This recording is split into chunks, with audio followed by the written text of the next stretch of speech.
Halo, selamat siang teman-teman semua di channel pecinta sejarah. Oke, hari ini saya berkesempatan untuk datang ke Solo. Ini saya, nah itu kalau ke Solo itu apalagi ya kalau bukan Jaladara yang dicari. Kalau menyangkut tentang ini ya, loko-loko tua atau sarana tua itu saya pasti ke Solo lah. Ya, banyak lah jujukan-jujukan yang bisa didatengin di Solo ya, terutama untuk Jaladara ini. Nah, di ini pasti teman-teman banyak yang tahu ya. Oh, ini adalah lokomotif uap seri D52 099 yang dibuat oleh Krupp.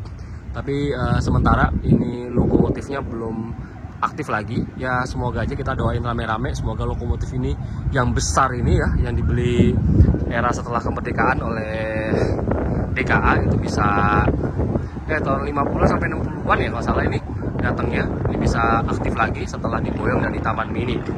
Oke, tapi hari ini sebelum saya Jaladaraan, naik Jaladara, saya mau lihat-lihat secara lebih dekat nih kayak apa sih keretanya Jaladara dan termasuk lokomotifnya ya.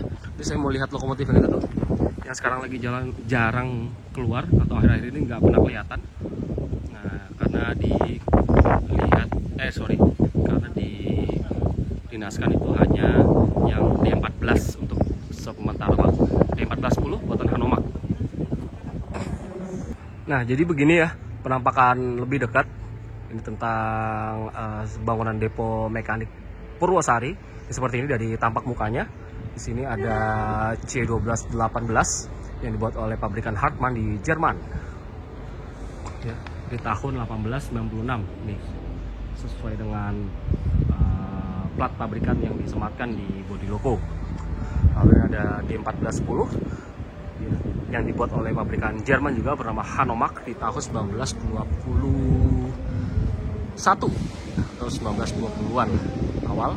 Ini dulu bukan untuk kereta penumpang dulu awalnya peruntukannya, tapi didinaskan untuk langsiran rangkaian kereta barang berat di Jakarta dan Batavia. Nah, ini untuk seri kelas D14 yang dibeli oleh Stadspoorwegen pada saat itu. Nah, jadi untuk langsiran-langsiran berat itu kalau di Surabaya itu di area dari Sidotopo menuju ke Tanjung Perak ke pelabuhan itu biasanya itu nyeret gerbong-gerbong gula. Ada sejumlah 20 unit kalau nggak salah ya, itu dibagi dua ya, satunya itu Hanomag seperti yang ini, lalu yang selanjutnya 10 selanjutnya itu dibuat oleh Wexpoor di Amsterdam, Belanda. Ini untuk ini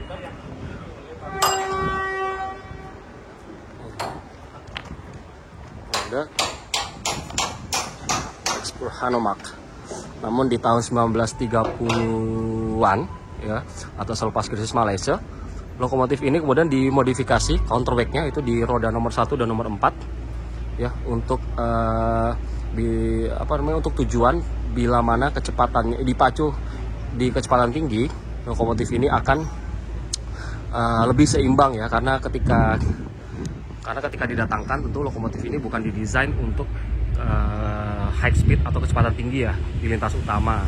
Jadi ketika volume barang pada saat itu sudah lumayan sepi, nah lalu SS kemudian memutuskan untuk memodifikasi D14 ya, tipe tender lock seperti ini ya, di roda nomor 1 dan juga nomor 4. Itu counterweight-nya dimodifikasi atau di-upgrade ya, dengan tambahan beban supaya ketika berlari kencang dia tidak vibrasi atau bergetar seperti itu. Nah,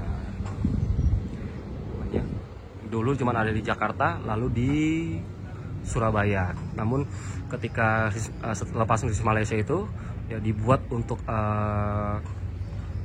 kereta ekspres ya, dari Bogor, Sukabumi sampai ke Bandung yang lintasannya membelah perbukitan dan dapat dipacu pada sampai kecepatan sekitar 60 sampai 70 km per jam. Nah, ini juga termasuk yang dimodifikasi selain roda itu, balancing di roda juga kepada bentuk tender air untuk lebih mendukung ya. Nah, ini juga ya pada awalnya ini nggak ada kotak pemasirnya, namun kemudian ketika dia beroperasi untuk di kereta penumpang, dan kereta penumpang itu dipasangkan atau ditambahkan kotak pemasir seperti ini, yang di sini nih. Nah, palingan ini steam dome, bagian kubah uapnya. Lalu ada juga cerobong. Ini cerobongnya ini udah diganti ya sama sejak zaman SS. Nih cerobongnya diganti yang berdiameter lebih besar seperti itu. Supaya ketika dibuka smoke boxnya itu kelihatan ya, pipa superheaternya atau pemanas.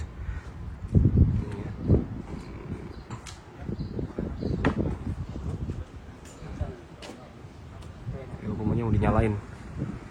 Ini sekitar jam 10 nanti akan jalan, dijadwalin jam 2 ya. Saya naik ini jam 2, akan dijalankan jam 2, jadinya sekarang 3 atau 4 jam sebelumnya lah ini sudah mulai dipanaskan ya, dari kondisi dingin seperti ini. Nah, ini kelihatan nih udah mulai dibakar ya area peti apinya, sehingga sini udah kelihatan asapnya nih membumbung ini. Ini nih eksotis banget. Oke, sambil nunggu D14 ini siap, coba kita lihat-lihat dulu nih yang C1218 yang sementara ini lagi libur dulu, nggak beroperasi. Ini dulu dibeli oleh Staatspoorwegen tahun 1896. Kalau ini rusaknya kenapa, Pak? Pipa apinya pada kopos. Oh, belum ada rencana untuk dibenerin lagi? Rencana sih ada, Pak, tapi nggak dalam waktu dekat. Nah, waktu dekat maunya waktu dekat, tapi dananya yang belum. Oh, wes alasan dasar banget ya, Pak ya? Iya. Belum ada dananya, belum siap gitu.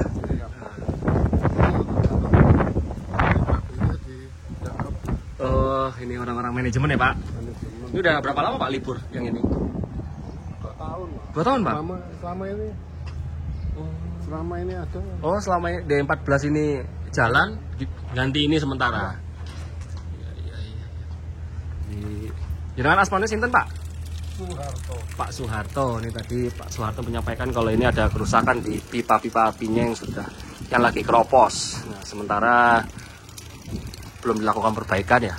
Tadi seperti disampaikan beliau bahwa faktornya mendasar banget ya, masalah dananya.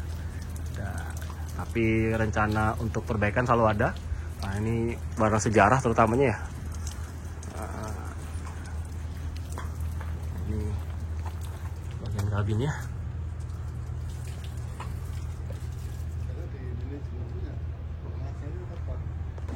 Oke, kita lanjutin lagi keliling-keliling. Jadi ini sudah libur selama 2 tahun, atau tepatnya itu ketika D1410 ini sudah dijalankan di Solo, mulai dijalankan. Nah, yang C12 ini diistirahatkan. Tadi Pak Soeharto, kalau salah ya, Pak Soeharto ya, itu beliau bilang bahwa ada kerusakan di bagian pipa-pipa apinya yang sudah berumur atau keropos lah gitu ya, korosi. Nah, kita bisa lihat bahwa C12 itu bedanya dengan C11 adalah dia merupakan tipe lokomotif kompon. Untuk tipe lokomotif kompon atau pakai uap majemuk itu memang secara bentuknya itu udah beda ya. Dia punya silinder pistonnya atau silinder uap yang di piston ini sebelah kanan, ini silinder piston itu dia lebih besar yang sebelah kiri dan yang pakai sebelah kanan. Nah, teman bisa lihat ya, bisa dibandingin. Nah, itu ini lebih nonjol, sementara ini lebih kecil gitu ya. Nah, dulu pembeliannya ini memang sudah dilakukan sejak dekade 1880-an. Fungsinya untuk menembus jalur pegunungan ya, di sekitar daerah Priangan, juga di Jawa Timur. Ya, karena lokomotif pertama Staatspoorwegen yang diproduksi oleh Volkswagen di tahun 1876 atau 77, pabrikan Volkswagen di Bristol, Inggris, itu tidak terlalu powerful, jadinya diganti oleh kelas C11 dan C12 seperti ini. Ini punya 3 roda penggerak ya, Ini karena kodenya C, punya 3 pasang roda penggerak utama dengan sepasang roda pilot wheelsnya di depan seperti ini. Gitu. Nah, ini sudah mengalami penggantian ketel ya dari Hohenzollern Düsseldorf di Jerman. Nih, teman-teman bisa lihat. Nah, ini ketelnya sudah diganti ya dari Hohenzollern. Ini hal yang saya temukan juga di lokomotif B50 yang ada di Taman Mini Indonesia Indah. Itu hampir seusia dengan kelas yang inilah. Kalau B50 itu 1880-an juga. Tadi kan 1896 ya, tapi seri ini sudah mulai ada sekitar 1880-an akhir atau 1890-an awal. Ini angka tahunnya. Ini nomor seri produksi dari pabrikan 2152, ini produksi ke 2152. Ini nama pabriknya Sykes Machine Fabric. Ini atau sebelumnya Formelic ya, atau before dalam bahasa Inggris Rich Hartmann, pabrikan Hartmann. Untuk bagian kabinnya ini masih lengkap semua ya, karena ini masih sebelumnya pernah beroperasi, tapi sekarang lagi boot dulu. Ini kelihatan ya, ini gelas duganya ada 1, sementara tadi yang kita lihat di D14 itu punya 2 gelas duga di sini. Kecil banget, ringan ini kayak gini. Nah, ketika SS itu punya lokomotif yang berat-berat dan lebih modern, nah lokomotif ini cuma jadi lokomotif langsir atau kerja-kerja ringan ya, bukan lagi melintas di jalur utama secara reguler seperti pada awalnya dia datang. Jadi teman-teman bisa tahu ya kenapa ini bisa berumur panjang ketika di zaman SS ya, zaman SS sampai juga dengan zaman PJKA tentunya, itu karena ketelnya pernah diganti atau diremajakan kembali tahun 1927 seperti itu. Nah, ini ngebul banget, ini eksotis banget nih kalau lihat lokomotif uap itu keluar asapnya gini, ngebul. Nah, jadi setelah kita lihat lokomotif ini, saya akan mengajak teman-teman untuk melihat lebih dekat ya tentang kereta penumpang ya, tipe CR144. Ini saya belum tahu persis kapan dibuatnya CR ini oleh SS ya, sesuai aspotnya ini peninggalan warisan SS. Ini buat teman-teman yang nggak tahu, C ini adalah ini ya, kode untuk kereta penumpang kelas 3. R ini singkatan dari Richtwagen, atau dalam bahasa Indonesianya itu kereta untuk penumpang atau gerbong lah ya. Ini 144 itu nomor urutannya.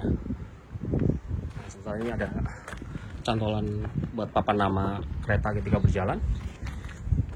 Lalu di depannya itu ada tipe CR16. Nah, ini tipe C. Tipe C juga buat kelas 3, cuman beda bentuk ya. Beda bentuk. Kalau ini coba kita lihat dalam. Di pintunya ada di tengah.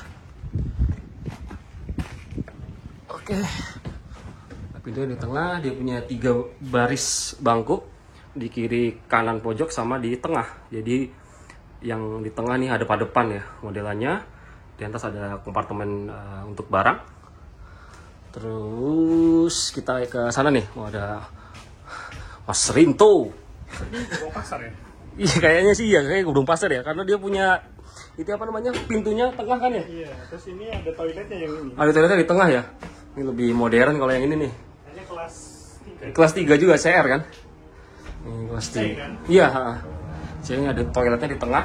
Tapi tentunya zaman dulu toiletnya toilet cemplung ya, atau rata gitu tuh. Kalau orang Jawa bilangnya toilet cemplung. Ini sama nih, cuman bangkunya ini hadap-hadapannya vertikal nih, ya bukan horizontal ke samping gitu. Tetap ada kompartemen rak bagasinya di atas. Ini ini masih ada ininya nih, penutup jendelanya nih. Jadi kalau hujan penumpangnya bisa naikin ini nih, jendela ke atas. Nah, lumayan terlindung kalau hujan. Jadi kalau gerbong gini nggak bisa di bawah high speed ya, soalnya nanti dia akan berlejit kalau kayu begini. Maksimal paling cuma 20-30 km per jam. Terus ini dulu kan sebelum dialihkan ke Solo ini sempat ini kan mau buat kereta di Banjar Pangandaran tuh loh Mas, proyeknya keluarga Cendana itu ya. Sempat sebelum ada di Solo ini ya sempat dibuat untuk kereta wisata dari Banjar ke Pangandaran pada saat itu. Itu salah satu proyek yang digagas oleh keluarga Cendana atau di era pemerintahan Pak Harto waktu itu almarhum. Nah, itu digunakan untuk kereta wisata dari Banjar ke Pangandaran. Namun seiring dengan peristiwa atau krisis moneter di akhir 90-an, kemudian proyek itu dibatalkan hingga di awal 2000-an lah kereta ini tuh masih ada, kemudian dipergunakan di Solo sebagai kereta wisata bernama Jaladara ini. Kalau nggak salah dulu ada kereta Punokawan ya di Solo ya. Itu kalau menurut Pak Joko Martoyo, seorang mantan atau pensiunan direktur operasi PT KA, yang beliau itu sudah pensiun di awal 2000-an atau tepatnya di tahun 2002. Itu beliau bilang bahwa pada awalnya PT KA itu atau Perumpa zaman itu melihat adanya potensi wisata di Waduk Gajah Mungkur. Nah, sehingga perusahaan kereta api pada saat itu berpikir untuk menyediakan sebuah kereta wisata juga untuk mengakomodir orang-orang yang ingin wisata ke sana, dan juga naik kereta api yang tentunya beda dengan kereta api yang biasa dinaiki atau jalur reguler yang disebut dengan kereta Punokawan. Itu ditarik loko diesel BB 300. Nah, ini misalnya bedanya, ini punya pintu samping ya. Jadi itu kalau misalkan orang-orang dari pasar itu kalau bawa pikulan atau barang dagangan itu lebih mudah aksesnya masuk ke dalam kereta ini atau gerbong penumpang ini daripada dia harus naik masuk ke kereta ini via bordes yang lebih sempit aksesnya. Nah, jadi seperti ini.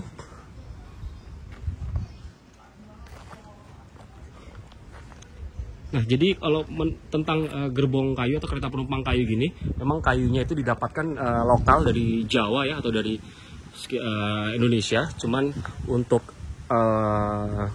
sasisnya atau material bajanya ini kebanyakan tuh masih diimpor pada awal-awal mula di tahun 1870-an sampai 1890-an lah, itu masih impor semua. Ini kayak gini, impor semua dari Eropa. Nah, kemudian ya seiring dengan makin majunya SS punya bengkel, lalu juga pengecoran baja sendiri, baja dan besi, itu mereka mulai bisa cetak besi-besi seperti ini untuk kebutuhan pembuatan gerbong di bengkel-bengkelnya dia atau di Balai Yasa, khususnya di Balai Yasa Manggarai dan Madiun yang saat itu terbesar ya.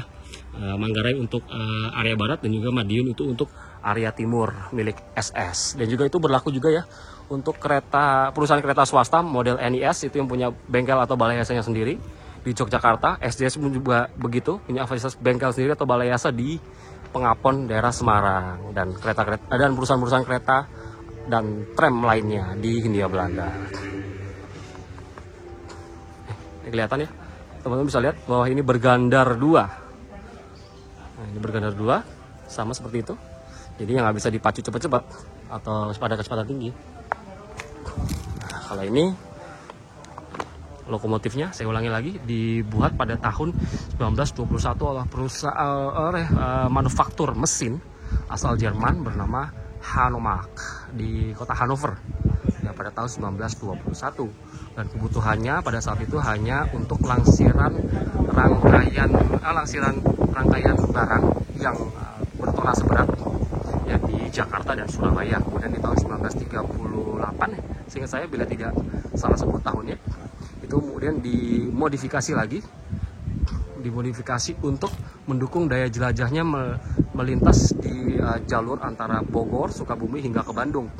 Karena pada saat itu lintas utara ya, yang kalau ke Bandung tuh lewat Cikampek, Padalarang itu lumayan rentan dengan banjir ya, kalau lewat Karawang itu segala macam dan seterusnya itu lumayan rentan dengan banjir. Makanya SS itu bikin jalur alternatif ala jalur alternatif layanan ekspresnya itu ke Bandung lewat Bogor, Sukabumi hingga ke Bandung. Itu dari Jakarta. Kalau jadi Jakarta kan naik KRL dulu ya, terus transit di Bogor, naik kereta yang tidak berdaya listrik, nah, kemudian kereta yang ekspres itu, nah itu ditarik oleh kelas D14 ini. Nah kalau D14 ini itu sebelum ada di Solo itu kan dipajang di Taman Mini Indonesia Indah ya, di Museum Transportasi. Tapi sebelumnya itu dia merupakan lokomotif yang terdaftar atau terregistrasi di Depo Lokomotif Jatinegara di Jakarta. Jadi begitu. Dulu ada 20 unit ya, dimana batch pertama itu tahun 1921 itu dari Hanomag, lalu yang kedua dari Wexpur. Tapi Wexpur itu hanya mengerjakan lokomotif berdasarkan lisensi yang didapat dari Hanomag, karena ini semua lokomotif ini didesain oleh Hanomag. Nah, jadi begitulah. Nah, ada fakta lagi yang berkaitan dengan lokomotif D14 ini. Jadi pada tahun 1926 tanggal 28 Oktober itu kan viaduk Surabaya itu kan diresmikan ya. Nah, lokomotif yang menjadi penarik kereta perayaan melewati viaduk yaitu ini kelas D14 ya. Tapi nggak secara rinci kelihatan nomornya, tapi yang jelas itu dari bentuknya itu terlihat sekali bahwa itu D14 Surabaya. Seperti itu. Nah, D14 ini punya kembaran ya, lokomotif D50. Bedanya kalau ini kan tendernya digendong ya, kalau D50 itu tendernya di belakang sana, tender tambahan gitu. Sama aja D50 juga untuk langsiran barang berat lalu dialihkan, digeser fungsinya untuk dinasan kereta ekspres dari Surabaya ke Banyuwangi. Nah, teman-teman bisa lihat kan ya, kalau kereta ekspres pada umumnya yang di setel untuk kecepatan tinggi itu punya diameter roda yang lebih besar daripada ini. Nah, karena ini pada mulanya bukan lokomotif ekspres untuk barang, untuk langsiran kecepatan rendah, makanya diameter rodanya tuh hanya ya kelihatan segini ya. Kalau diameter roda dari C53 tuh lokomotif ekspres yang ngebut-ngebut itu kalau nggak salah 1,6 sampai 1,7 meter ya. Kalau ini tuh 1,1 apa 1,4 ya ini kalau ini. Nah, itu roda apa ya? Roda penyimbangnya nih. Bisa bergeser lateral ketika membelok. Lateral itu maksudnya bisa ke kiri ke kanan mengikuti relnya ketika berbelok. Sama yang di depan juga pilot wheelsnya. Jadi masih beruntung lah ya, masih dari 20 unit yang ada. Nah, tersisa cuma satu ini aja untuk kelas D14. Lokomotif yang bersejarah, tapi kini aktif lagi sejak 2 tahun yang lalu dan dikerjakan di Balai Yasa Pengok. Jadi begitulah. Ya, tetap ikutin terus nih keseruan saya di Solo sambil jalan-jalan naik kereta Jaladara. Mantap. Nah, untuk modifikasi selain roda itu dia juga ada nih di bagian tender. Tadinya tendernya itu ya bentuknya kayak begini, tapi ini disesuaikan lagi. Ini uniknya tendernya tuh nyambung ya dari sana, dari sebelah antar sisi ya, sisi kanan dan sisi kiri tersambung tuh ya, lewat ngolong dari laras ketel ini. Gitu. Keren sih, D14 nih. Satu loko bersejarah yang mau dimodifikasi di akhir 1930-an oleh SS untuk menyiasati kekurangan traksi untuk layanan ekspres. Karena pada saat itu ketika pasca Malaysia 1930-an ya, itu memang kondisi finansialnya belum stabil-stabil banget. Makanya diakali dengan ketersediaan traksi yang ada dulu. Begitulah, tapi di tahun 1941 ya, itu menurut laporan Javerslagnya atau laporan tahunan, itu kalau bahasa Inggrisnya annual report gitu. Nah, itu sendiri dikritisi oleh seorang kepala divisi traksi dan sarana, itu bernama Insinyur G.F. Burke ya. Itu bahwa kebijakan SS untuk mengakali atau memodifikasi berbagai lokomotif yang tersedia seperti D14 ini, lokomotif D14 ini juga nggak bisa memperpanjang umur lokomotif ini, karena bagaimanapun lokomotif yang sudah berumur itu dimodifikasi nanti ini ya akan memakan banyak biaya, jadi seperti itu.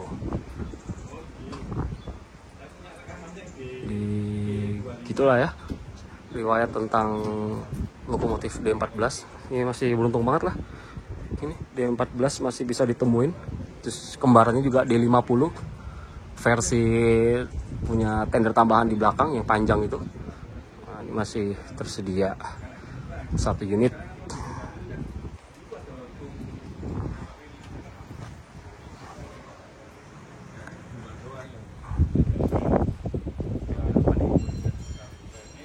Sensornya safety valve untuk fluidnya.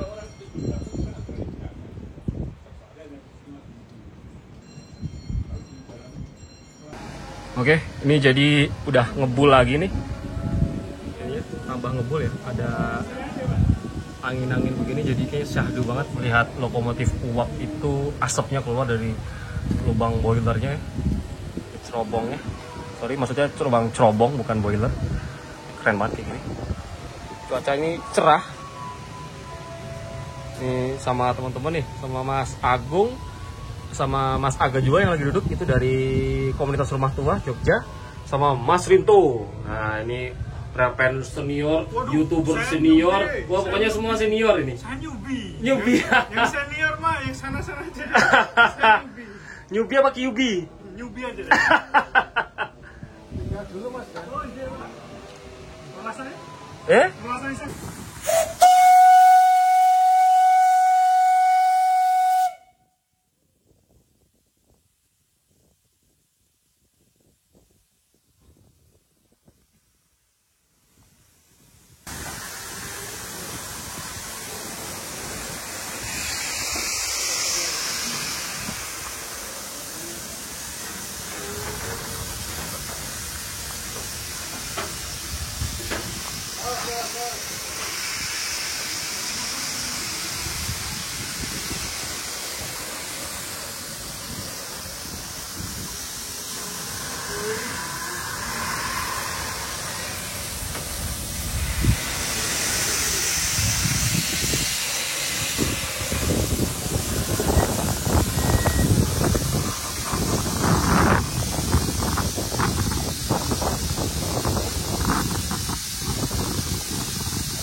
Oh, lagi ngecek ini mas level air.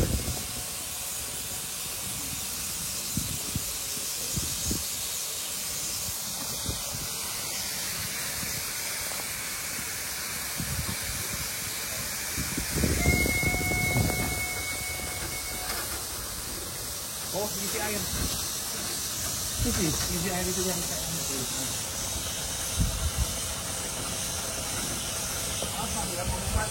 Oke. Ini mau diisi airnya.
Ini sebutannya itu lebih kepada injektor ya, injektor yang nyedot air dari kettle itu, dari tender atau tangki air menuju ke kettle untuk direbus ya, atau dibakar ya, untuk menghasilkan uap. Dan uapnya nanti akan lari ke steam dome sana, dikumpulkan. Nanti setelah dikumpulkan buat menggerakkan atau menendang piston untuk menggerakkan roda-roda yang ada di sini, pasang roda penggerak. Mas Agung ya, nanti bagian sisi teknisnya nanti Mas Agung yang jelasin di video terpisah.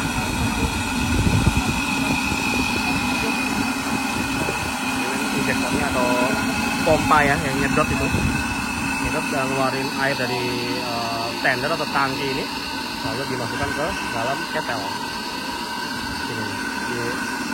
Dari ini disedot, masuk, baru diputar ke sana.